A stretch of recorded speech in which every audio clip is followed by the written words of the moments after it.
నరేంద్ర మోడీ గారు చేస్తున్న ఈ important statement Commonwealth games related గా ఇండియన్ ఎకానమీకి ఈవెన్ స్టాక్ మార్కెట్ కూడా కొన్ని కంపెనీస్ కి లాభం అవేంటో మాట్లాడుకుందాం. అండ్ రష్యా యుక్రెయిన్ రిలేటెడ్ ఉంటున్న important data and most important JP Morgan వాళ్ళు నెక్స్ట్ 12 నెలల్లో స్టాక్ మార్కెట్ ఎక్కడికి వెళ్తుంది, ఎంత పెరుగుతుంది అండ్ ఏ సెక్టార్ లో ఉన్న స్టాక్స్ పెరుగుతాయి, వీటిల్లో డబ్బులు పెట్టొచ్చు పెట్టకూడదన్న ఇంపార్టెంట్ రిపోర్ట్ ని రిలీజ్ చేశారు. దీని గురించి మాట్లాడుకుంటూ గోల్డ్ అండ్ సిల్వర్ ని గమనించారా? గత నెల నుంచి అవి సైలెంట్ గా ఉన్నాయని మనం అనుకుంటున్నాం, కానీ సిల్వర్ 13% దగ్గరగా పెరిగితే గోల్డ్ 5% దగ్గరగా పెరిగింది. రీసెంట్ గా పడి దాని తర్వాత ఉన్న సినారియో మొత్తం లాస్ట్ నెల నుంచి చూస్తే సిల్వర్ 13%, గోల్డ్ 5% పెరిగింది. అండ్ లాస్ట్ వారం రోజుల్లో సిల్వర్ 6%, గోల్డ్ 2.5% దగ్గరగా పెరిగింది. స్లోగా గోల్డ్ తో కంపేర్ చేస్తే రీసెంట్ టైమ్స్ లో సిల్వర్ పెరుగుతుంది. ఈ డేటా పాయింట్స్ ని కూడా మాట్లాడుకుంటూ ఇండియా పరంగా ఐఎంఎఫ్ వాళ్ళు, ఇంటర్నేషనల్ మానిటరీ ఫండ్ వాళ్ళు ఇండియా 5 ట్రిలియన్ ఎకానమీ రిలేటెడ్ గా వెరీ ఇంపార్టెంట్ స్టేట్మెంట్స్ చేశారు. డిలే అవుతుందని, కానీ ఆ డిలేకి కారణం ఏంటి, ఫర్దర్ గా ఇండియన్ మార్కెట్స్ రిలేటెడ్ గా ఎకానమీ పరంగా వాళ్ళు చేసిన స్టేట్మెంట్స్ ఏంటి, గ్లోబల్ మార్కెట్స్ తో కంపేర్ చేస్తే ఇండియన్ మార్కెట్ మీద ఇంటర్నేషనల్ మానిటరీ ఫండ్ వాళ్ళు ఏం మాట్లాడుతున్నారు, ఇది స్పెషల్లీ మార్కెట్ లో ఇన్వెస్ట్మెంట్ చేసిన వాళ్ళు జాగ్రత్తగా గమనించాలి. ఈ డేటా పాయింట్స్ ని మాట్లాడుకుంటూ market all time highs hit చేసింది ఇవాళ, వెరీ గుడ్. బట్ పోర్ట్ఫోలియోస్ అలా లేవు. స్మాల్ క్యాప్స్, మిడ్ క్యాప్స్ పెరగలేదు కాబట్టి మనం ఇలా ఉన్నామని అనుకుంటూ ఉంటాం, కానీ కాదు. లార్జ్ క్యాప్స్ లో కూడా టీసీఎస్ ఆల్ టైమ్ హైస్ నుంచి 30% పడింది. ఇన్ఫోసిస్ స్టిల్ ఇంకా ఆల్ టైమ్ హైస్ నుంచి 20% బిలోనే ఉంది. ట్రెంట్, టాటా వాళ్ళ స్టాక్, వెస్ట్ సైడ్, జూడియో అది కూడా సుమారుగా 40% దగ్గరగా పడింది. కాబట్టి ఈ డేటా పాయింట్స్ ని కూడా మార్కెట్ అనాలిసిస్ లో మాట్లాడుకుంటూ మార్కెట్ ఒక ప్రైస్ యాక్షన్, ఇంకొన్ని ఇంపార్టెంట్ ఈవెంట్స్ ఉన్నాయి కమింగ్ డేస్ లో, యూఎస్ రిలేటెడ్ గా, ఇండియా రిలేటెడ్ గా, జీడీపీ కానీ, పీసీ ఇన్ఫ్లేషన్ డేటా కానీ, and very important market data coming times లో రాబోతున్నవన్నిటిని డిస్కస్ చేసుకుంటూ ఇవాళ మన మార్కెట్ అనాలిసిస్ ని ఎండ్ చేద్దాం. Hello friends, welcome to day trader Telugu. Good evening. And market analysis start చేసే ముందు ఎవరైనా నిన్నటి వీడియో కోసం వెయిట్ చేస్తుంటే ఐఎమ్ రియల్లీ సారీ. నేను నిజంగా పెట్టకూడదు అని అనుకుంటే నేను ముందుగానే అప్డేట్ చేస్తుండొచ్చు యూట్యూబ్ లో, బట్ లాస్ట్ పాయింట్ వరకు కూడా చేయగలను, నేను చేస్తాననే ముందుకు వెళ్ళాను. బట్ పర్సనలీ బాడీ కూడా దానికి సహకరించలేకపోతుండడం, ఇంకా లాస్ట్ మినిట్ లో ఇంకా అవ్వదు. సమ్ పార్ట్ కూడా రికార్డ్ అయిన తర్వాత ఇది నేను కంటిన్యూ చేయలేని రికార్డింగ్ అనుకున్నప్పుడే ఇక పీక్ మూమెంట్ లోనే నేను ఆ టెక్స్ట్ ని కూడా యూట్యూబ్ కమ్యూనిటీలో పోస్ట్ చేశాను. బట్ స్టిల్ అప్పటి వరకు ఎవరైనా వెయిట్ చేసి వీడియో రాలేదు అని ఆ కమ్యూనిటీ పోస్ట్ కూడా చూడలేక, ఒక ఇన్ఫర్మేషన్ లేక ఏంటిది అనుకుని వెయిట్ చేసి డిసప్పాయింట్ అయింటే మీకంటే నేను కూడా చాలా ఎక్కువగానే డిసప్పాయింట్ అవుతాను ఎప్పుడైనా వీడియో పెట్టలేని రోజు. మీరు అర్థం చేసుకుంటారు అనుకుంటున్నాను. ఇక వీడియోని స్టార్ట్ చేద్దాం. ఫస్ట్ నరేంద్ర మోడీ గారు చేస్తున్న ఇంపార్టెంట్ ట్వీట్ ని చూడండి. మన ఇండియా కామన్వెల్త్ గేమ్స్ 2030 ని ఆర్గనైజ్ చేయబోతూ ఉందని, అహ్మదాబాద్ లో కామన్వెల్త్ గేమ్స్ జరగబోతున్నాయని ఎలా అప్డేట్స్ అయితే చేస్తున్నారు. ఇండియాలో కామన్వెల్త్ గేమ్స్ జరుగుతాయంటే చాలా దేశాలకు సంబంధించిన ప్లేయర్స్ కానీ, డెలిగేట్స్ కానీ ఇండియాని విజిట్ చేస్తారు. అదో బిగ్ ఈవెంట్, ప్రెస్టీజియస్ ఈవెంట్ అవుతుంది కాబట్టి దీని రిలేటెడ్ గా బిగ్ స్పెండింగ్ కూడా గవర్నమెంట్ రిలేటెడ్ గా ఉంటుంది. అండ్ సెలెక్ట్ చేసుకుంటున్న ప్లేసే అహ్మదాబాద్ అవుతుంది. అదే అఫీషియల్ గా హోస్ట్ చేస్తారు 2030 కామన్వెల్త్ గేమ్స్ అనేలా చెప్తున్నారు. దీని కారణంగా ఏ స్టాక్స్ కి లాభం ఉండే అవకాశం ఉంది, ఎకానమీ పరంగా డబ్బులు ఇన్ఫ్లో అవుతుంది, బట్ ఏ కంపెనీస్ కి లాభం ఉంటుంది. ఇవాళ మీరు గమనించారా, అహ్మదాబాద్ ఆ జోన్స్ లో బిజినెస్ చేస్తుండే కొన్ని కంపెనీస్ లైక్ నీలా స్పేసెస్ కానీ, గణేష హౌసింగ్ కానీ, పిఎస్పి ప్రాజెక్ట్స్ కానీ, వీటి రిలేటెడ్ గా కొంత బజ్ కనిపించింది. స్టాక్స్ 5% అప్పర్ సర్క్యూట్ లోను 10% దగ్గరగా పెరిగాయి. బట్ పాయింట్ అంతా కొన్ని స్టాక్స్ గురించి కాదు, థీమ్స్ గురించి. మోస్ట్లీ కామన్వెల్త్ గేమ్స్ అంటేనే కొత్త కొత్త స్టేడియంస్ కానీ అండ్ కనిపించడానికి ఆ సిటీస్ ని, ఆ ఏరియాస్ ని కూడా కన్స్ట్రక్ట్ చేసే ప్రయత్నం చేస్తారు. కాబట్టి construction, infra, real estate and civil works వాళ్ళకి ఎక్కువ డిమాండ్ ఉంటుంది. దానికి కావాల్సిన స్టీల్, సిమెంట్, బిల్డింగ్ మెటీరియల్స్ కి కూడా అండ్ ప్రీ ఇంజనీర్డ్ బిల్డింగ్స్ కి కూడా ఈ మధ్య కాలంలో మీరు చూస్తుంటారు pre engineered building companies like Interarch కానీ, పెన్నార్ కానీ, వీటి రిలేటెడ్ గా ఎలాంటి డిమాండ్ కనిపిస్తుందని, and hospitality, tourism related companies కూడా స్ట్రాంగ్ బజ్ ఉంటుందనేది గమనించాలి. ప్రధానంగా వీటికి ఎక్కువ డిమాండ్ ఉంటుంది. అండ్ స్టేడియంస్, వాటికి కావాల్సిన మెటీరియల్స్ ఇవి సప్లై చేసేటివి ఉంటాయి, కానీ వాటిని వెతకడం, వాటిల్లో క్వాలిటీని ఫైండ్ అవుట్ చేయడం కొంచెం ఎక్కువ ఎఫర్ట్స్ పెట్టాలి. బట్ రియల్ గేమ్ ఇది కాదు. కామన్వెల్త్ అనే కాదు, మన ఇండియా వాళ్ళు 2036 లో జరిగే సమ్మర్ ఒలింపిక్స్ రిలేటెడ్ గా కూడా బిడ్ అయితే వేశారు. వస్తుంది ఖచ్చితంగా, నేనేం చెప్పట్లేదు, కానీ ఒకవేళ అలా జరిగితే, వస్తే మాత్రం బ్రాండ్ ఇమేజ్ ఇండియా పరంగా స్ట్రాంగ్ గా ఎలివేట్ అవుతుంది. అండ్ అది కూడా చాలా వరకు స్టాక్స్ కి మంచి బిజినెస్ వాల్యూని for the short term create చేసే అవకాశం కూడా ఉంటుంది. బట్ అది చాలా డిస్టెన్స్ లో ఉంది కాబట్టి కామన్వెల్త్ నియర్ గా ఉంటున్న కామన్వెల్త్ ఇండియా పరంగా ఉంటున్న main global event. Next IMF వాళ్ళు, ఇంటర్నేషనల్ మానిటరీ ఫండ్ వాళ్ళు ఇండియా రిలేటెడ్ గా ఇంపార్టెంట్ కామెంట్స్ చేశారు. ఇండియా ఒక 5 ట్రిలియన్ ఎకానమీ గోల్ అనేది అనుకున్న దానికంటే ఒక సంవత్సరం లేట్ అవుతుంది అంటున్నారు. 2027-28 లో మనది 5 ట్రిలియన్ ఎకానమీ అయిపోవాలి, FY28 కంతా అయిపోవాలి, కానీ అది FY29 అవుతుందని చెప్తున్నారు. అంటే 2028-29 కి మనది 5 ట్రిలియన్ ఎకానమీ అవుతుందని. ఆ 1 year డిలే ఎందుకు అవుతూ ఉందంటే రూపీ రిలేటెడ్ గా డిప్రిషియేట్ అవుతూ ఉండడం అండ్ గ్లోబల్ గా ఉంటున్న ఇంపాక్ట్ ఇండియా మీద పడుతూ ఉండడమే ఇండియా 1 year 5 ట్రిలియన్ ఎకానమీకి రీచ్ అవడంలో డిలే అవుతుందని, కానీ గ్లోబల్ గా ఉంటున్న అన్ని అన్సర్టనిటీస్ ని తట్టుకొని నిలబడగలిగే ఒక పవర్ ఇండియాకి ఉందని రీసెంట్ గా తీసుకున్న చేంజెస్, జిఎస్టీ పరంగా తీసుకున్న చేంజెస్ అండ్ గవర్నమెంట్ రిలేటెడ్ గా ఫిజికల్ డెఫిసిట్ పరంగా ఉంటున్న డిసిప్లైన్, కన్సంప్షన్ పరంగా తీసుకుంటున్న చేంజెస్ ఇండియాని స్ట్రాంగ్ గా, రెసిలియంట్ గా గ్లోబల్ మార్కెట్స్ తో పోటీ పడేలా చేస్తుందనేలా ఐఎంఎఫ్ వాళ్ళు, ఇంటర్నేషనల్ మానిటరీ ఫండ్ వాళ్ళు ఇండియా రిలేటెడ్ గా వాళ్ళ ఎస్టిమేట్స్ అయితే రిలీజ్ చేశారు. వాటిని స్క్రీన్ ముందు పెడుతున్నాను. మెయిన్ ప్రాబ్లం అంతా వీళ్ళు రూపీ డిప్రిసియేషన్ గురించే చెప్తున్నారు. దాని యొక్క ఇంపాక్ట్ ఇండియన్ జీడిపి మీద అండ్ ఫర్దర్ గ్రోత్ మీద ఉంటూ డిలే అవుతుందని, కానీ ఫాస్టెస్ట్ గ్రోయింగ్ మేజర్ ఎకానమీస్ లో ఇండియా ప్రధానంగా ఉంటుందని పాజిటివ్ గానే ఇండియా గురించి చెప్తూ రూపీ డిప్రిసియేషన్ ని, మన రూపీ వాల్యూ వీక్ అయిపోతూ ఉండడాన్ని హైలైట్ చేస్తూ 1 year డిలే అవుతుందనే స్టేట్మెంట్స్ కనిపిస్తున్నాయి. దీనికి స్టాక్ మార్కెట్ కి లింక్ చేస్తే ఏదైనా మనం చూడాలా అంటే ఫ్రెండ్స్, గ్లోబల్ గా దీనికి మించిన రిస్క్ ఫ్యాక్టర్స్ మనకి కనిపిస్తూ ఉంటాయి. యుఎస్ రిలేటెడ్ గా అండ్ గ్లోబల్ ఎకానమీస్ రిలేటెడ్ గా మనది రూపీ రిలేటెడ్ గా వీక్నెస్ ఫ్యాక్టర్. ఎస్, అది మార్కెట్స్ రిలేటెడ్ గా మంచిదని నేను చెప్పట్లేదు, బట్ స్టిల్ నెగటివ్స్ లేకుండా ఆర్ సర్టన్ వే కొంత ఇష్యూస్ లేకుండా ఏ కంట్రీ ఒక ఎకానమీ ఆర్ ఏ కంట్రీ ఒక గ్రోత్ రోసీగా కంప్లీట్ పిక్చర్ గ్రీన్ గా మనకు ఉండదు. కాబట్టి టెంపరీగా మన రూపీ రిలేటెడ్ గా ఉంటున్న weakness, that to global factors తో, బికాస్ ఈ రీసెంట్ టైమ్స్ మీరు అబ్జర్వ్ చేస్తే యుఎస్ రిలేటెడ్ గా మనం చేసే ఎక్స్పోర్ట్స్ డబుల్ డిజిట్స్ లో పడిపోయాయి. గోల్డ్ ఒక ఇంపోర్ట్స్ ఎక్కువ పెరిగిపోయాయి. గోల్డ్ ఇంపోర్ట్స్ పెరుగుతున్నాయంటే మనం డాలర్స్ లో కొంటున్నాం. యుఎస్ ఒక ఎక్స్పోర్ట్స్ పడిపోయాయంటే మనం డాలర్స్ లో సంపాదించుకునే తగ్గిపోతుంది. సో ఈ డబుల్ ఇంపాక్ట్ కారణంగా ఫిజికల్ డెఫిసిట్ కూడా పెరిగింది. రూపీ రిలేటెడ్ గాను వీక్నెస్ కనిపిస్తుంది because of this FIs exit, strong exit కూడా, ఇంక్లూడింగ్ దిస్ అదర్ ఫ్యాక్టర్స్. మనం చేసే ఎక్స్పోర్ట్ తగ్గింది, గోల్డ్ ఒక ఇంపోర్ట్స్ పెరిగాయి, ఎఫ్ఐఎస్ ఒక అవుట్ ఫ్లోస్ పెరిగాయి. ఈ కాంబినేషన్ తో మన రూపీ అయితే కరెంట్ వీక్ అవుతుంది. ఈ కాంబినేషన్స్ కొంత డిఫరెంట్ గా టర్న్ అయితే అది రూపీ రిలేటెడ్ గా స్టెబిలైజింగ్ ఫ్యాక్టర్ అవుతుంది. కాబట్టి ఇప్పుడుంటున్న రూపీ డిప్రిసియేషన్ ఫ్లో ని చూసి వీళ్ళు ఇలా చెప్తున్నారు. ఒకవేళ అది బెటర్ అవుతుంటే వాళ్ళ అభిప్రాయాలను కూడా మార్చుకుంటారు. బట్ ఎనీవే 1 year డిలే అవ్వడం ఇంపాక్ట్ కొంత నెగిటివ్ గానే, but that's not a strong or big red flag. బట్ ఇది గమనించండి, జేపీ మోర్గన్ వాళ్ళు ఇండియా రిలేటెడ్ గా ఒక డీటెయిల్డ్ రిపోర్ట్ ని రిలీజ్ చేశారు. ఆ డీటెయిల్డ్ రిపోర్ట్ లో వాళ్ళు చెప్తున్నది ఒకటే, ఇండియా రిలేటెడ్ గా ఇప్పటి వరకు ప్లే అయిన ఫ్యాక్టర్స్ వేరు, ఇక్కడ నుంచి ప్లే అయ్యే ఫ్యాక్టర్స్ వేరు. ఐటీ, ఫార్మా, ఎక్స్పోర్ట్ రిలేటెడ్ గా బిజినెస్ పరంగా ఎక్కువ అంత బజ్ ఉండదని, ఇండియా పరంగా కన్సంప్షన్ పరంగా ఉంటున్న వాటిపైనే బజ్ ఉంటుందని, specially banking and financial space and consumption అంటే మీరు డబ్బులు పెట్టి ఏమేం కొంటున్నారు బయట. ఒక మనిషి సంపాదిస్తున్న మనిషి డబ్బులు పెట్టి ఏమేం కొనగలుగుతున్నాడు బయట. అది మీరు చీరల దగ్గర నుంచి, బట్టల దగ్గర నుంచి, తినే వస్తువుల దగ్గర నుంచి, కూల్ డ్రింకుల దగ్గర నుంచి, రెస్టారెంట్స్ దగ్గర నుంచి, బైకులు కానీ, కార్లు కానీ, ఇలా ప్రతి ఒక్కటి మీరు యాక్సెస్ చేయగలిగే బిజినెస్ లు ఏవేవైతే మీ కంటి ముందు కనిపిస్తుంటాయో అవి ఈ మధ్యలో బజ్ లో లేవని, కానీ ఇకపై అవి బజ్ లో ఆర్ ఇక్కడి నుంచి కమింగ్ టైమ్స్ లో అవే సెంటర్ స్టేజ్ తీసుకుంటాయని, అండ్ ఇక్కడి నుంచి బులిష్ కేస్ లో మార్కెట్ 2026 ఎండింగ్ కల్లా 33,000 మార్కుకు వెళ్తుందని. బేస్ కేస్ అంటే బులిష్ అంటే అన్ని పాజిటివ్ గా జరిగితే, బేస్ కేస్ అంటే వాళ్ళు అనుకుంటున్నది జరిగితే 30,000 మార్క్ కి నిఫ్టీ వెళ్తుందని. ఒకవేళ వాళ్ళు అనుకున్నవన్నీ జరగకుండా నెగిటివ్సే మార్కెట్ లో జరిగితే ఈ బేస్ కేస్ లో వెళ్తున్న 30,000 టార్గెట్ నుంచి కూడా కాకుండా బేరిష్ కేస్ లో, నెగిటివ్ కేస్ లో 24,000 వెళ్తుందని చెప్తున్నారు. సో బులిష్ కేస్ లో చూస్తే ఇక్కడ నుంచి 26% పెరుగుతుంది, 33,000 వరకు వెళ్తుందని చెప్తున్నట్టు బులిష్ కేస్ లో. బేస్ కేస్ లో 30,000 వరకు వెళ్తుందంటే 14.5%, సుమారుగా 15% పెరుగుతుంది నెక్స్ట్ సంవత్సరంలో అని చెప్తున్నట్టు. బేరిష్ కేస్ లో 24,000 వరకు వెళ్తుందని చెప్తున్నారంటే ఇక్కడ నుంచి ఒక 8% నుంచి 9% దగ్గరగా పడుతుందని వాళ్ళు ఎక్స్పెక్ట్ చేస్తున్నట్టు. సో వాళ్ళు పడుతుందనే దానికంటే బేస్ అండ్ బులిష్ కేసులో స్ట్రాంగ్ గా పెరుగుతుందని ఎక్స్పెక్ట్ చేస్తున్నారు. దానికి లాజిక్ కూడా, దానికి ఒక ఫార్ములా కూడా వాళ్ళు ఒక లాజిక్ తో చెప్తున్నారు. అంటే ఆ మొత్తం రిపోర్ట్ ని మీరు అనాలిసిస్ చేస్తే వాళ్ళు ఒక లాజిక్ ని చెప్పాలని ట్రై చేస్తున్నట్టు మనకు అర్థమవుతుంది. గతంలో ఎందుకు మార్కెట్స్ పడ్డాయి? 1, ఎక్స్పెక్టెడ్ కంటే ఎర్నింగ్స్ కూడా అంత సరిగా ఏం లేవు మనవి. రెండోది, మన దానికంటే ఇతర కంట్రీస్ ఇంకా స్ట్రాంగ్ గా రివైవ్ అవుతాయనే ఒక హోప్ ఇన్వెస్టర్స్ లో, గ్లోబల్ ఇన్వెస్టర్స్ తో క్రియేట్ అయింది. అది ఏఐ కారణంగానా, ఏఐ లేకపోవడం కారణంగా అయినా సరే చైనా, జపాన్ అండ్ ఇతర ఏషియన్ మార్కెట్స్ ఇండియా కంటే స్ట్రాంగ్ గ్రోత్ ని చూస్తాయని మార్కెట్స్ అనుకుంటుండడం, హైయర్ బీటా వేరే మార్కెట్స్ లో ఉంటుందని మార్కెట్స్ ఎక్స్పెక్ట్ చేస్తూ, ఇన్వెస్టర్స్ ఎక్స్పెక్ట్ చేస్తుండడం, డబ్బులు ఇటు నుంచి అటు ఫ్లో అయిందని. అండ్ థర్డ్, ఏఐ రిలేటెడ్ గా ఇండియాలో ఎటువంటి లాజిక్ కూడా యాడ్ అవ్వకపోతూ ఉండడం, గ్లోబల్ గా ఏఐ థీమ్ ఎవాల్వ్ అవుతూ ఉండడం, డబ్బులంతా వీటిని చేస్ చేస్తూ వెళ్లడం కారణంగా ఇండియన్ మార్కెట్స్ వెనకపడ్డాయని. కానీ ఇప్పుడు ట్రెండ్ మారుతూ ఉందని.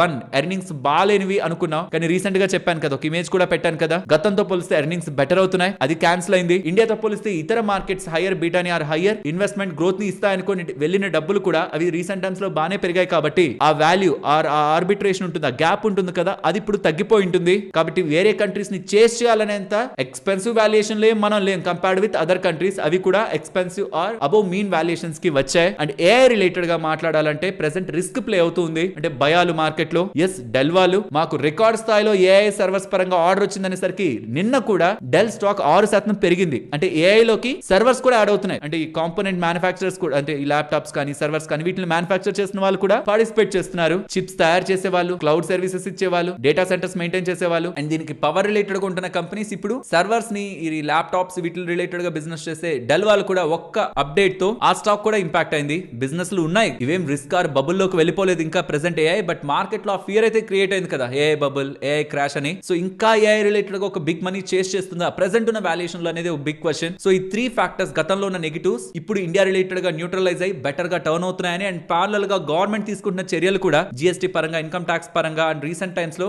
వివిధ స్కీమ్స్ తో కొన్ని సెక్టార్స్ ఆర్ కొన్ని థీమ్స్ ని ఎంకరేజ్ చేసే విధానం, లైక్ పిఎల్ఐ స్కీమ్ కానివ్వండి, వీటితో కొన్ని సెక్టార్స్ లో గ్రోత్ తీసుకొచ్చే విధానం అండ్ బ్యాంకింగ్ పరంగా ఆర్బీఐ తీసుకుంటున్న చర్యలు ఇవన్నీ కూడా మార్కెట్స్ ని స్టెబిలైజ్ చేస్తాయని, కన్సంప్షన్ గ్రోత్ ఇండియాలో స్ట్రాంగ్ గా రివైవ్ అవుతుందని, తద్వారా కొన్ని స్టాక్స్ ఆర్ సెక్టార్స్ స్ట్రాంగ్ గా పెరుగుతుండడం మార్కెట్స్ ని పెంచుతాయని ఎలా వాళ్ళు అభిప్రాయపడుతున్నారు. మళ్ళీ చెప్తున్నాను, ఎక్స్పోర్ట్ చేసే కంపెనీస్ కాదు, అంటే వాళ్ళు బులిష్ గా ఉంటున్నది ఐటీ మీద కాదు, ఫార్మా మీద కాదు, ఇండియన్ కన్సంప్షన్ థీమ్ మీద ఇదే నెక్స్ట్ లీడ్ చేస్తుంది అనేది వాళ్ళ opinion. Next gold and silver గురించి మాట్లాడుకోవాలి ఫ్రెండ్స్. బాగా పెరిగాక, గోల్డ్ బాగా పెరిగాక కొంత పడిపోయి ఒక రేంజ్ లో నుంచి మార్కెట్ లో గోల్డ్ కొంచెం పైకి పెరుగుతూ కింద పడుతూ కన్సాలిడేట్ అవుతుంది. మీరు ఇంటర్నేషనల్ ప్రైసెస్ మాట్లాడుకోవాలంటే $4,200 పర్ ఔన్స్ కి పైకి వెళ్ళట్లేదు, అలానే $4,000 పర్ ఔన్స్ కి కిందకి వెళ్ళట్లేదు అంత ఈజీగా. అంటే ఆ $200 పర్ ఔన్స్ మార్క్ దగ్గరే మోస్ట్లీ రీసెంట్ టైమ్స్ లో గోల్డ్ కన్సాలిడేట్ అవుతుంది. ఇండియాలో మాట్లాడుకోవాలంటే అంత ఈజీగా 1,20,000 కంటే కిందకి వెళ్ళట్లేదు, అలానే 1,30,000 పైకి వెళ్ళట్లేదు. ఈ రీసెంట్ టైమ్స్ లో 1,17,000 మార్క్ వెళ్ళినా సడన్ గా మళ్ళీ పైకి వచ్చి 1,20,000 పైనే ఉంది, 1,28,000 లేకపోతే 1,30,000 బిలోనే ఉంది. ఆ 10,000 మార్క్ మధ్యలోనే గోల్డ్ కన్సాలిడేట్ అవుతుంది. కానీ సిల్వర్ అలా కాదు, రీసెంట్ టైమ్స్ లో స్లోగా ఒక్కొక్క స్టెప్ ఎక్కుతూ, పడిన తర్వాత ఒక్కొక్క స్టెప్ ఎక్కుతూ పెరుగుతూ ఉంది. యాక్చువల్లీ సిల్వర్ కంటే గోల్డ్ లో స్టెబిలిటీ ఆర్ స్ట్రాంగ్ గా రికవరీ ఉంటుంది అనుకున్నాను, కానీ సిల్వర్ ఎందుకో ఇంకొంత ఫాస్ట్ గా రికవర్ అవుతూ ఉంది. మేబీ గోల్డ్ రిలేటెడ్ గా సపోర్ట్ సెంట్రల్ బ్యాంక్స్ నుంచి రావాలి కదా, అంటే అవి కొంటుంటేనే కదా గోల్డ్ పెరిగింది. కానీ సిల్వర్ అలా కాదు, ఇండస్ట్రియల్ డిమాండ్. సో ఆ ఇండస్ట్రియల్ డిమాండ్ ఎలాగో ఈవీ రిలేటెడ్ గా స్ట్రాంగ్ గా ఉంటుందని ప్రాబబ్లీ సిల్వర్ అయితే పికప్ అవుతుంది. బట్ గోల్డ్ పెరగాలంటే మాత్రం central banks, specially China and India దగ్గర నుంచి ఆ సపోర్ట్ రావాలి. రీసెంట్ టైమ్స్ లో యూఎస్ చైనా కలిసిపోతున్నాయని, లేకపోతే ఈ రష్యా యుక్రెయిన్ క్రైసిస్ ఎండ్ అయిపోబోతుందని, even India and US related గా ట్రేడ్ డీల్ కూడా జరిగిపోతుందని, ఇవన్నీ పాజిటివ్ అప్డేట్స్ తో ఇంకేం కొంటారులే సెంట్రల్ బ్యాంక్స్, చైనా, ఇండియా ఇంకేం కొంటారులే అని మార్కెట్ లో ఉన్న ఫోర్సెస్ అనుకుంటున్నట్టున్నాయి. But on coming days data కానీ, సెంట్రల్ బ్యాంక్స్ ఒక డేటా ట్రంప్ తో కలుస్తున్నట్టే ఉన్నారు, కానీ గోల్డ్ మాత్రం స్ట్రాంగ్ గానే కొంటున్నారని రిఫ్లెక్ట్ చేస్తే దెన్ అక్కడి నుంచి గోల్డ్ రిలేటెడ్ గా ట్రెండ్ మనకి మారుతుంది పైకి. ఒకవేళ అలా కాకుండా జరుగుతున్న డీల్స్ తో ఈ దేశాల మధ్యలో ఉంటున్న కాన్ఫ్లిక్ట్ రిజాల్వ్ అవుతూ ఉండడం, సెంట్రల్ బ్యాంక్స్ కొనడాన్ని తగ్గించాయి అనే డేటాని మనం చూసామంటే మాత్రం for the consistent next 2-3 months, then ఈ రీసెంట్ టైమ్స్ లో మనం ఏదైతే గోల్డ్ హై చూసామో అదే నెక్స్ట్ 1.5 year రిలేటెడ్ గా హైగా మిగిలిపోతూ ఇక్కడి నుంచి ఒక 5-10% దగ్గరగా కిందకి, మళ్ళీ పైకి, మళ్ళీ కిందకి అన్నట్టు గోల్డ్ మిగిలిపోతుంది. బట్ సిల్వర్ ది మాత్రం స్టోరీ అది కాదు, సెంట్రల్ బ్యాంక్ స్టోరీతో కాదు అది పెరిగింది. కాబట్టి ఈవీ రిలేటెడ్ గా, సోలార్ రిలేటెడ్ గా, ఎదర్ ఇండస్ట్రీస్ ఏవైతే ఈ వీడియోలో మాట్లాడుకున్నామో సిల్వర్ ఒక డిమాండ్ ని పికప్ చేసేవి, వాటి ఒక డిమాండ్ తో సిల్వర్ పెరుగుతుంది. కాబట్టి దాని ఒక story different. Central banks related గా సిల్వర్ ని ఎటువంటి లింక్ చేసుకోవాల్సిన నీడ్ లేదు, ఎందుకంటే majority of central bank silver లో పెట్టుబడి చేయట్లేదు. థింక్ చేస్తున్నారని ఎలా ఉన్నాయి అప్డేట్స్, బట్ ఇన్వెస్ట్మెంట్ ఓరియంటేషన్ లో సెంట్రల్ బ్యాంక్ సిల్వర్ ని చూడట్లేదు. కాబట్టి సిల్వర్ గ్లోబల్ డిమాండ్ ని బట్టి, గోల్డ్ సెంట్రల్ బ్యాంక్స్ ఒక యాక్టివిటీని బట్టి రీసెంట్ టైమ్స్ లో మూవ్ అవుతూ ఉన్నాయి. అండ్ ఈ రష్యా యుక్రెయిన్ క్రైసిస్ ఎండ్ అవ్వబోతుంది, అన్ని అనుకున్న దానికంటే బెటర్ గా ముందుకు వెళ్తున్నాయి, వాళ్ళిద్దరి మధ్యలో ఇష్యూ సార్ట్ అవుట్ అయిపోబోతుంది అనేలా లాస్ట్, అంటే నిన్న వీడియో చేయలేదు, అంతకు ముందు వీడియోలో మనం మాట్లాడుకున్నాం. బట్ బిలీవ్ మీ, ఇలానే చాలా సార్లు జరిగింది గతంలో కూడా. అంటే ఇంకించుమించు అయిపోతుంది, వాళ్ళ మధ్యలో ఇష్యూ అంతా సార్ట్ అవుట్ అయిపోబోతుంది అనేలా చాలా సార్లు వచ్చింది. బట్ ఇంత దూరం రాలేదులేండి. అంటే యుక్రెయిన్ వాళ్ళు కూడా పాజిటివ్ ఒక స్టెప్ ముందుకు వేస్తూ, రష్యా వాళ్ళు ఏం మాట్లాడలేదు పెద్దగా, బట్ యుక్రెయిన్ వాళ్ళు ముందుకు వచ్చి ఓకే అనేలా పాజిటివ్ గా స్టేట్మెంట్ చేయడం గతంలో జరగలేదు ఈ లెవెల్లో. సో ఇది డీల్ అయిపోతుందనే అనుకుంటుంది మార్కెట్. ఇఫ్ ఇన్ కేస్ ఇక్కడ ఇది కానీ బ్రేక్ అయితే మాత్రం ప్రాబబ్లీ ఇంకోసారి డీల్ అవుతుందన్న మార్కెట్ పెద్ద పట్టించుకోదేమో. సో ఈ యొక్క అన్సర్టనిటీ ఎండ్ అవుతూ ఉండడం, క్రూడ్ ఆయిల్ లాస్ట్ 1 week లో 4% దగ్గరగా పడింది, అండ్ మార్కెట్స్ కూడా దీన్ని పాజిటివ్ గా తీసుకుంటున్నాయి. అండ్ ఈ రీసెంట్ టైమ్స్ లో మార్కెట్స్, యుఎస్ మార్కెట్స్ 5% దగ్గరగా పడ్డాయి. ఈ రేట్ కట్ ఉండవేమో అనేలా మార్కెట్ లో భయాలు వస్తుండడం, యుఎస్ మార్కెట్స్, ఇండియన్ మార్కెట్స్ ఒకసారిగా పడ్డాయి. మళ్ళీ రికవరీ కూడా రీసెంట్ టైమ్స్ లో మీరు చూస్తే లాస్ట్ 4-5 రోజులు ఒక్కొక్క రోజు యుఎస్ మార్కెట్స్ 1% దగ్గరగా పెరుగుతూ 5% ఫాల్ ని రికవర్ చేసేసుకున్నాయి. అండ్ యుఎస్ మార్కెట్స్ కి సంబంధించి కమింగ్ ఫ్రైడే మనకి వాళ్ళ రిలేటెడ్ గా జీడిపి డేటా అప్డేట్ అవుతుంది, and December 5th PCE inflation data కూడా అప్డేట్ అవుతుంది. ఇదంతా డిలేడ్ డేటా, ఎప్పుడో రావాల్సింది, కానీ వాళ్ళు గవర్నమెంట్ షట్ డౌన్ కారణంగా లేట్ గా రిలీజ్ చేస్తున్నారు. And probably December 10th US fed వాళ్ళు రేట్ కట్ చేయాలి కదా, దానికి ఆ పీసీ ఇన్ఫ్లేషన్ డేటాను తీసుకునే అవకాశం ఉంది. అండ్ అదే December 5th ఆర్బీఐ దగ్గర నుంచి మనం రేట్ కట్ ని ఎక్స్పెక్ట్ చేయొచ్చు, and December 10th US fed దగ్గర నుంచి రేట్ కట్ ఎక్స్పెక్ట్ చేయొచ్చు. ప్రెసెంట్ రేట్ కట్ చేస్తారని మార్కెట్ అనుకుంటుంది, కాబట్టి రీసెంట్ గా చేయరు అన్నప్పుడు 5% పడింది, కాస్త చేస్తారనే ఎక్స్పెక్టేషన్స్ తో మళ్ళీ పెరిగింది. అండ్ ఇక మన మార్కెట్స్ గురించి మాట్లాడుకోవాలి. ఇక్కడ గమనించండి, ఆల్ టైమ్ హైస్, కొత్త ఆల్ టైమ్ హైస్ హిట్ చేయడానికి మార్కెట్ కి ఎంత టైం పట్టిందని ఇక్కడ చూడండి, కింద చూడండి. సెప్టెంబర్ 27th 2024 నా నిఫ్టీ వెళ్ళిన హై 26,277. అక్కడి నుంచి ఇవాళ అంటే 27th November 2025 289 డేస్ తీసుకుంది మార్కెట్ కొత్త ఆల్ టైమ్ హైస్ ని, గతంలో ఫామ్ చేసిన ఆల్ టైమ్ హై ని బ్రేక్ చేసి పైకి వెళ్ళడానికి. బట్ ఏం జరిగిందో ఒకసారి మాట్లాడుకుందామా? అంటే ఆ సెప్టెంబర్ 27th 2024 నుంచి ఏం జరిగి మార్కెట్ ఎలా వెళ్లి తర్వాత ఎలా రికవర్ అయిందో ఒకసారి మాట్లాడుకుందామా? ఇంట్రెస్టింగ్ ఉంటుంది, బాగా ఆలోచించండి. సెప్టెంబర్ 27, 2024 నిఫ్టీ వెళ్ళింది 26,277 దగ్గరికి, 26,277. అక్కడి నుంచి చూస్తే ఏప్రిల్ 7th 2025 కి నిఫ్టీ వెళ్ళింది 21,700 లెవెల్స్ కి, అంటే సుమారుగా 17% దగ్గరగా పడింది. ఏం జరిగింది సెప్టెంబర్ ఎండ్ నుంచి ఏప్రిల్ స్టార్టింగ్ వరకు ఏం జరిగిందని చూస్తే, సెప్టెంబర్ ఎండ్ అయిన తర్వాత నవంబర్ లో రిజల్ట్స్ రావడం స్టార్ట్ అయ్యాయి. అండ్ ఏఐ రిలేటెడ్ గా బూమ్ కూడా వేరే వేరే కంట్రీస్ లో స్ట్రాంగ్ గా ఉంటుండడం, స్లోగా మన ఇండియాలో కంపెనీ నెంబర్స్ అంత స్ట్రాంగ్ గా లేవు. ఏఐ రిలేటెడ్ గా స్ట్రాంగ్ గా బజ్ ఉంటుండడం, డబ్బులు మన ఇండియా నుంచి వేరే కంట్రీస్ కి ఫ్లో అవడం స్టార్ట్ అయింది. ట్రంప్ ఎన్నికయ్యారు జనవరిలో, తన ప్రమాణ స్వీకారం జరిగింది, తను ప్రెసిడెంట్ గా వచ్చారు. తర్వాత ఏప్రిల్ లో లిబరేషన్ డే అని పెడుతూ టారిఫ్లు వేశారు. ఆ టైంలో మార్కెట్ భయపడిపోయి, యాక్చువల్లీ అంత పడాల్సిన నీడ్ లేదు, బట్ భయంతో ఏం జరగబోతుందన్న ఒక క్వశ్చన్ మార్క్స్ తో ఏప్రిల్ 7th 2025 నా నిఫ్టీ 21,700 కి వెళ్ళిపోయింది. బట్ ట్రంప్ ని ఏదో అనుకుంది మార్కెట్, ఏదో చేసేస్తారు నెక్స్ట్ కమింగ్ టైమ్స్ లో మొత్తాన్ని కంట్రోల్ చేస్తాడని. కానీ కొన్ని డేస్ కి మళ్ళీ వెనక్కి వస్తుండడం, సరే అయితే ఈసారి క్షమిస్తాను, మీకు కొన్ని డేస్ ఇస్తాను, ఈ లోపు మాతో సార్ట్ అవుట్ చేసుకోండి, డిస్కస్ చేయండి, మేము దాని తర్వాత కావాలంటే తగ్గిస్తామని ఇలా కొన్ని కంట్రీస్ తో డీల్ కుదుర్చుకుంటుండడం మార్కెట్ కి అర్థమైపోయింది. ఇది ఇలా జరిగేదేం కాదు, కమింగ్ టైమ్స్ కి కంప్లీట్ గా కాంప్రమైజ్ అయిపోతాడు తనని. అక్కడి నుంచి మళ్ళీ రికవర్ అయ్యి ఆల్ టైమ్ హైస్. అప్పుడు ఆ సెప్టెంబర్ 27, 2024 నుంచి ఇప్పుడు నవంబర్ 27, 2025 కి ఆల్మోస్ట్ ఈ 289 ట్రేడింగ్ డేస్ లో మార్కెట్స్ మళ్ళీ ఆల్ టైమ్ హైస్ తీసుకున్నాయి. సో అక్కడి నుంచి చూస్తే జీరో రిటర్నే. కానీ ఏప్రిల్ 7th మార్కెట్ పడింది అనుకున్నామా 21,700. అక్కడి నుంచి చూస్తే మార్కెట్ 21% పెరిగినట్టు నిఫ్టీ. బట్ ప్రాబ్లం ఏంటంటే చాలా స్టాక్స్, టాటా స్టాక్స్ తీసుకోండి, ట్రెండ్ 40% పడింది, అంటే ఇంకా ఆల్ టైమ్ హైస్ నుంచి దాని పీక్ నుంచి. టీసీఎస్ 30% అబౌవ్ డౌన్ లో ఉంది, ఇన్ఫోసిస్ 20% అబౌవ్ డౌన్ లో ఉంది. కేవలం నిఫ్టీలో 3 కంపెనీస్ మాత్రమే రికార్డ్ హైస్ దగ్గర ఉన్నాయి. ఒకటి శ్రీరామ్ ఫైనాన్స్, ఇంకొకటి హీరో మోటోకార్ప్, ఇంకొకటి యాక్సిస్ బ్యాంక్. ఇంకా దీన్ని బట్టి అర్థం చేసుకోండి, లార్జ్ క్యాప్స్ పెరిగాయి కరెక్టే, కానీ ఆల్ టైమ్ హైస్ మార్కెట్ వెళ్తుందంటే అన్ని కంపెనీలు ఏం వెళ్ళిపోలేదు, కొన్ని మాత్రమే ఉన్నాయి. నిఫ్టీలో కూడా 3 కంపెనీసే ఆల్ టైమ్ హైస్ దగ్గర ఉన్నాయి. ఇంకా స్మాల్ క్యాప్స్ పరిస్థితి ఇంకా వర్స్ట్, ఆల్ టైమ్ హైస్ నుంచి ఇంకా స్మాల్ క్యాప్స్ 9% దూరంలో ఉన్నాయి. నిఫ్టీ నెక్స్ట్ 56% దూరంలో ఉంది. అండ్ ఇంకా కొన్ని ఇండెక్స్ లైక్ ఐటీ కానీ, రియాలిటీ కానీ, ఈవెన్ ఎఫ్ఎంసీజీ కానీ 8 నుంచి 20% ఆ సెక్టార్స్ కూడా కిందే ఉన్నాయి. So yes, markets all time highs దగ్గర ఉన్నాయి, బట్ పోర్ట్ఫోలియోస్ లేవు. కానీ కంగారు పడాల్సిన నీడ్ లేదు. మార్కెట్ వచ్చింది కదా ఆల్ టైమ్ హైస్ దగ్గరికి, అందరూ క్రాష్, మార్కెట్ ఎక్కడికో వెళ్ళిపోతుంది, భయాలతోనే కదా ఉన్నారు ఈ మధ్య కాలంలో. ఇదైతే ఒక చిన్న హోపే కదా. ఎస్, మన పోర్ట్ఫోలియోస్ అంత రికవర్ అవ్వకపోతున్నా ఇది ఒక చిన్న హోప్ కదా, మార్కెట్ లో ఎక్కడో డబ్బులు వస్తుందిలే అని ఒక హోప్. నిన్న కూడా చూడండి, ఎఫ్ఐఎస్ 4,700 కోట్ల దగ్గరగా కొంటున్నారనేలా మనకు ఒక పాజిటివ్ యూఫోరియాని క్రియేట్ చేశారు. కానీ నాకు తెలిసి అది నిజమైతే అయ్యిండదేమో.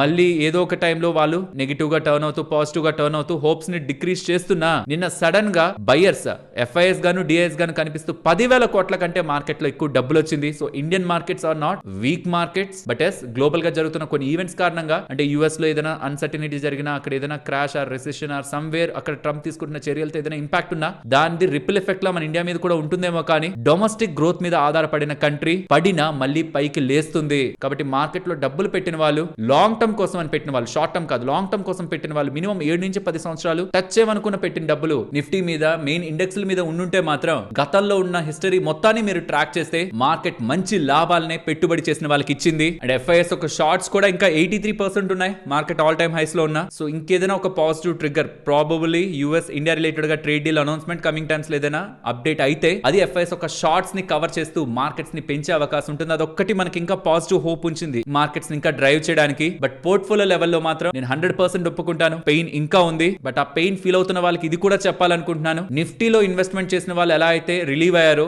ఎస్ మా డబ్బులు బాగా పెరుగుతుందనే ఒక హోప్ లోకి వచ్చారో, ఇలానే స్మాల్ క్యాప్స్, మిడ్ క్యాప్స్ లో పెట్టిన డబ్బులు కూడా ఎర్నింగ్స్ స్ట్రాంగ్ గా పెరుగుతున్నాయనేలా మార్కెట్ కా సెంటిమెంట్, ఆ ట్రిగ్గర్ వచ్చినప్పుడు, ఆ రష్ వచ్చినప్పుడు అక్కడ కూడా అలాంటి ర్యాలీనే మీరు చూస్తారు. బట్ గుర్తుంచుకోండి, స్మాల్ క్యాప్, మిడ్ క్యాప్ లో రిస్క్ అలానే ఉంటుంది, లాభాలు కూడా అలానే ఉంటాయి. దానికి ఓపిక కావాలి, ఆ రిస్క్ ని అర్థం చేసుకునే మెంటాలిటీ కూడా కావాలి. అది కొంతమంది దగ్గరే ఉంటుంది. స్లోగా అది మీరు మార్కెట్ లో నేర్చుకుంటారు. ఒక్కసారి మీరు మంచి లాభాలని చూసి నెక్స్ట్ టైం ఫాల్ లో మీరే స్టేబుల్ గా ఉంటారు. బట్ ఆ టైం వరకు కొంచెం మనం వెయిట్ చేయాలి. ఫ్రెండ్స్, ఇలా మార్కెట్ లో ఉంటున్న ఎంటైర్ డేటాని కనెక్ట్ చేస్తూ ఇలా వీడియోని మీ ముందుకు తీసుకురావడానికి మేము ఎఫర్ట్స్ పెట్టాం మంచిగానే అని మీకు అనిపిస్తూ ఉంటే దాని వీడియోని ఒక్క లైక్ చేస్తూ పెడుతున్న ఎఫర్ట్స్ ని ఎంకరేజ్ చేస్తారా? ఇంపార్టెంట్ అప్డేట్స్ మాట్లాడుకునే ముందు రీసెంట్ గా ఆర్బీఐ గవర్నర్ గారు ఒక హింట్ ఇచ్చారు కదా, నెక్స్ట్ జరగబోయే మీటింగ్ లో అంటే డిసెంబర్ 5th జరగబోయే మీటింగ్ లో వడ్డీ రేట్ ని కట్ చేసే అవకాశం ఉందని. ఎవరైనా షార్ట్ టర్మ్ అవసరాల కోసం, మ్యారేజ్ కోసమా, ఎడ్యుకేషన్ కోసమా, ఎమర్జెన్సీ నీడ్ కోసమా పెట్టుకుంటున్న డబ్బులు నెక్స్ట్ 1-2 సంవత్సరాలు మార్కెట్ తో సంబంధం లేకుండా, స్టాక్ మార్కెట్ అంటే షార్ట్ టర్మ్ లో పెరుగుతూ ఉంటుంది, తగ్గుతూ ఉంటుంది కూడా, దాంతో సంబంధం లేకుండా స్టేబుల్ గా రిటర్న్స్ కావాలి, అధికమైన రిటర్న్స్ కావాలి, ప్లస్ ఆ రిటర్న్స్ టైం టు టైం నా బ్యాంక్ అకౌంట్ లో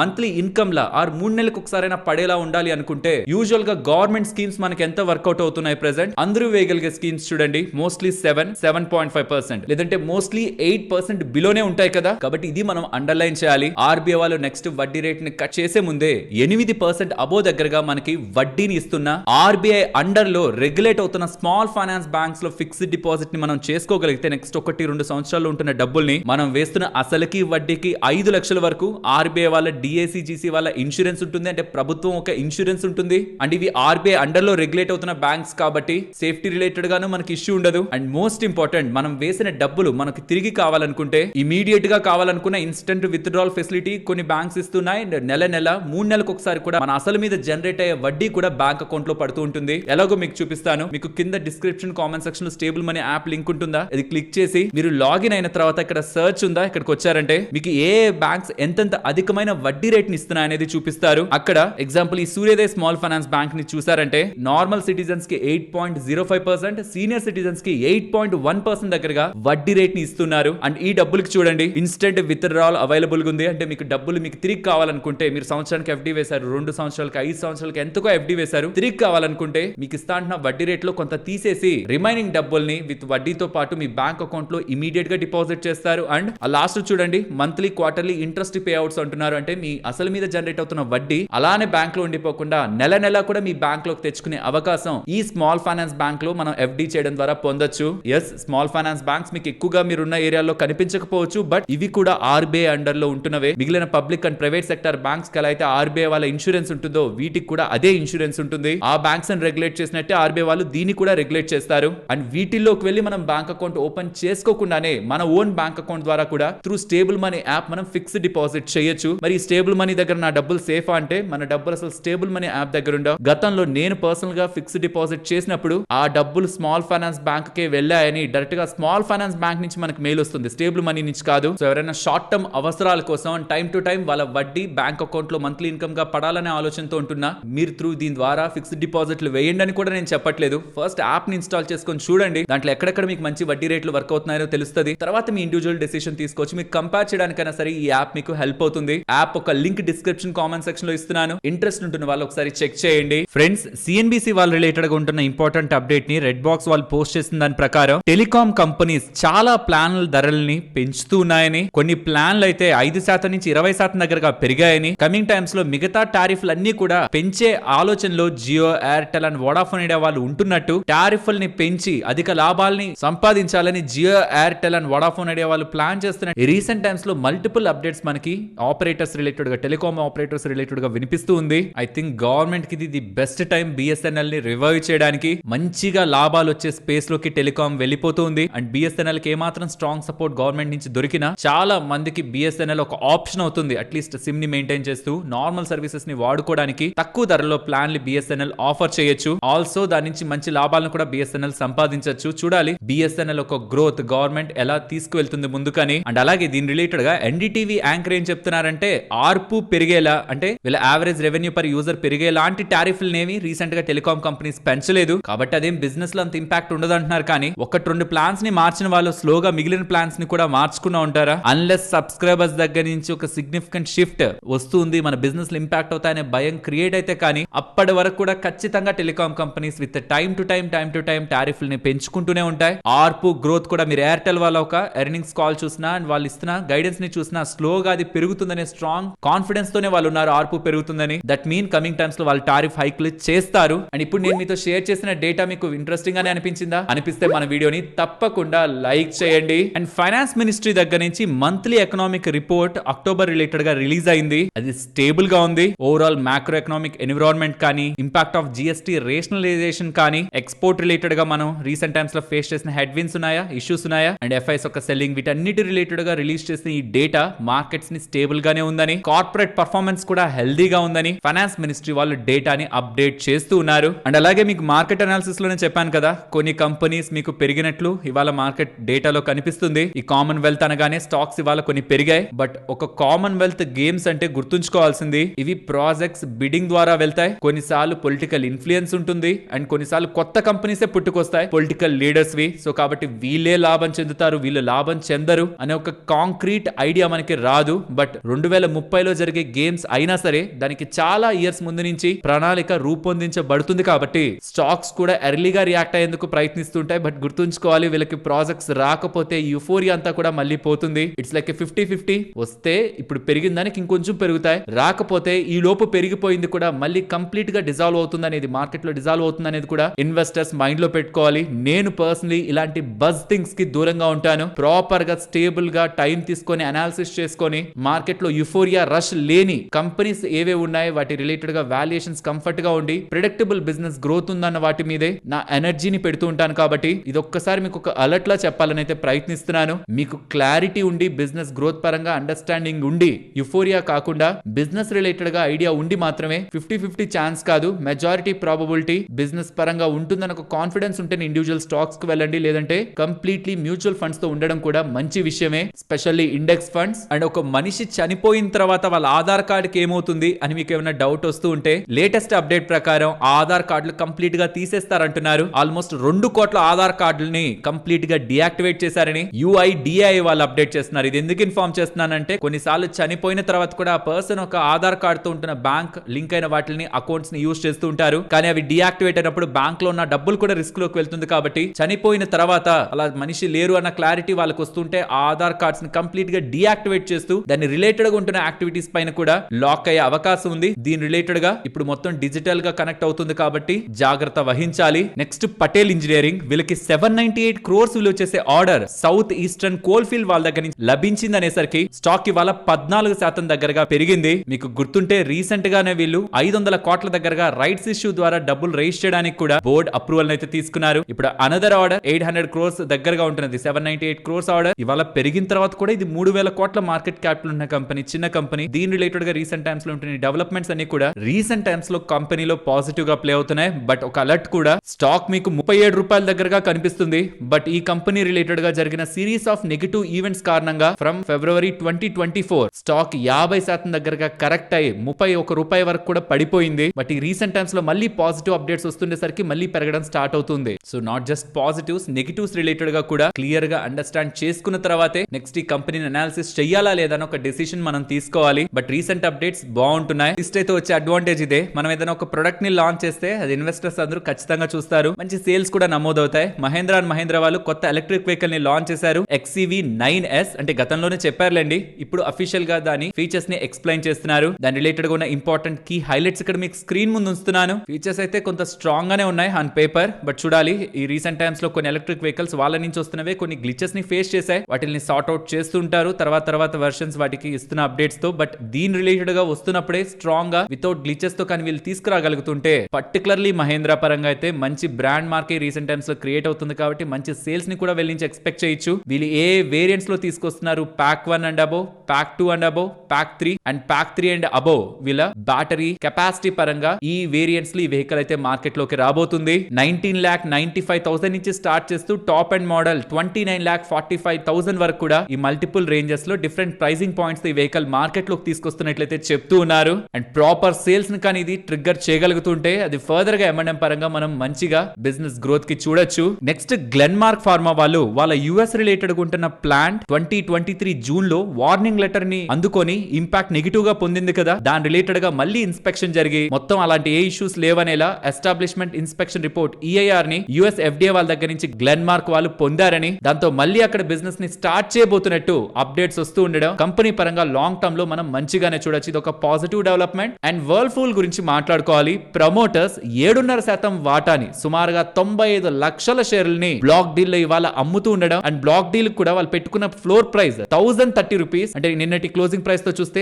14% డిస్కౌంట్ లో దీన్ని అమ్మేస్తూ ఉండడం. వాళ్ళు లాస్ట్ టైం పెద్దగానే అమ్మారు, మళ్ళీ ఇప్పుడు కూడా వర్ల్ఫూల్ రిలేటెడ్ గా వాళ్ళకుంటున్న వాటాను అమ్ముతూ ఉండడానికి ప్రయత్నిస్తుండడం స్టాక్ ఇవాళ ఇంతలా పడ్డానికి ప్రధానమైన కారణం. నెక్స్ట్ ఇవాళ వాటర్ రిలేటెడ్ గా ఉంటున్న కంపెనీస్ లో కొంత ప్రెషర్ మనం మార్నింగ్ టైం నుంచి చూస్తూ వచ్చాం కదా, ఈవెన్ మార్కెట్ పాజిటివ్ గా ఉన్నా సరే. దీని రిలేటెడ్ ఒక ఇంపార్టెంట్ ఇంపార్టెంట్ అప్డేట్ కనిపిస్తుంది. రాష్ట్ర ప్రభుత్వాలకి కేంద్ర ప్రభుత్వం నుంచి వస్తున్న నిధుల్ని కరప్షన్ రిలేటెడ్ గా హ్యాండిల్ చేయలేక నిధులు దారి మరలుతూ ఉన్నాయని, కాబట్టి కేంద్రం కూడా మీరు కరప్షన్ ని హ్యాండిల్ చేసేంత వరకు మేము కేంద్రం నుంచి నిధులు ఇవ్వం, అసలు మేము మీకు ఎంత ఇచ్చాం, ఎంత పనులు జరిగాయి, దీని మీద మాకు ఒక సమగ్ర నివేదికను ఇవ్వండి అని ఆ ఇచ్చిన నివేదికను కూడా నరేంద్ర మోడీ గారు రివ్యూ చేసిన తర్వాతే మళ్ళీ ఫండ్స్ ని ఇస్తారనేలా ఆల్మోస్ట్ 3,60,000 కోట్లకు సంబంధించిన ఈ స్కీమ్ లో 2,08,000 కోట్లు ఇచ్చేసాం, కానీ దాని రిలేటెడ్ గా ఎలా జరిగిందనే ఫుల్ రిపోర్ట్ మాకు వచ్చిన తర్వాత మిగిలిన నిధుల్ని మేము అందిస్తామనేలా కేంద్రం చెప్తుండడం ఎక్కడ ఈ ప్రాజెక్ట్స్ ఆగుతాయని మార్కెట్ లో ఒక కన్సర్న్ అయితే డెవలప్ అయింది. కానీ దీని రిలేటెడ్ గా ఆల్రెడీ 32 రాష్ట్రాల దగ్గరగా సమగ్ర నివేదికతో కేంద్రానికి అందించాయని, కాబట్టి ఆ నివేదికని చూసిన తర్వాత కేంద్రం మళ్ళీ నిధుల్ని రిలీజ్ చేస్తుందని ఇప్పటి వరకు ఉంటున్న అన్సర్టనిటీ కొంత టైం కి మళ్ళీ రిజాల్వ్ అవుతుందనేలా మనం ఎక్స్పెక్ట్ చేయొచ్చు. సో దీని కారణంగా కొన్ని స్టాక్స్ లో మనకి ప్రెషర్ కనిపించింది. అండ్ కొన్ని ట్విట్టర్ హ్యాండిల్స్ తో మీరు గమనిస్తే కల్పతరు కానీ ఎన్సీసీ కానీ జల్ జీవన్ మిషన్ లో పెద్ద ఆర్డర్ బుక్కే ఉంది. సో అక్కడ ఏదైనా జరిగితే వీళ్ళ మీద కూడా రిసీవబుల్స్ మీద కూడా ఇంపాక్ట్ కనిపిస్తుంది. సో కాబట్టి స్టాక్స్ కొంత ఫోకస్ లో ఉంటాయనేలా మనకు కొంత భయాలు మార్కెట్ లో కనిపిస్తాయి. ఫ్రెండ్స్, కరప్షన్ జరిగింది, దాన్ని సెట్ చేసుకోండి, మేము మళ్ళీ మీకు డబ్బులు ఇస్తామని కేంద్రం చెప్తుంది, కానీ కరప్షన్ జరిగింది మేము డబ్బులు ఇవ్వమని ఎక్కడ చెప్పరు.